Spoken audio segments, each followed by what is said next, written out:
નમસ્કાર દર્શક મિત્રો, હું છું રૂપલ લુણેચિયા. સંપૂર્ણ ન્યૂઝમાં આપનું સ્વાગત છે.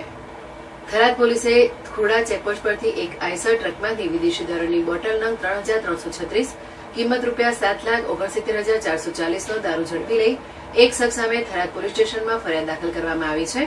થરાદ પોલીસ સ્ટાફના માણસો ખોડા ચેકપોસ્ટ પર મંગળવારે વાહન ચેકિંગ કરી રહ્યા હતા. તે સમય દરમિયાન સાંજર બાજુથી એક ટાટા આઈસર ગાડી નંબર GG12BX 9229 આવતા તેમાં ખોડા ચેકપોસ્ટ પર રોકાવી સાઈડમાં કરાવી તે ગાડીમાં તેનો ચાલક બેઠેલો હોય તે ગાડીના ડ્રાઈવરને ગાડીમાં શું ભરેલ છે તે બાબતે પૂછતા તેણે જણાવેલ કે ગાડીમાં મુલતાની માટીના કટ્ટાઓ ભરેલ છે.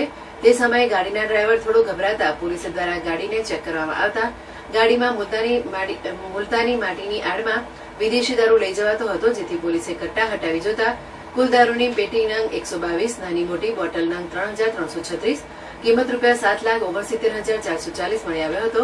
જેથી પોલીસે ગાડી કિંમત 5 લાખ, મોબાઈલ નંગ 2 કિંમત ₹5,500, ચલણી નોટો મળીને કુલ ₹12,88,440 નો મુદ્દામાલ કબજે કરવામાં આવ્યો હતો. આ અંગે દિનેશકુમાર બાબુલાલ બિશ્નોઈ, રહેઠાણ કાતરલા, જિલ્લો બાડમેર, તાલુકો દોરીમન્ના સામે ગુનો નોંધી કાયદેસરની કાર્યવાહી હાથ ધરવામાં આવી છે.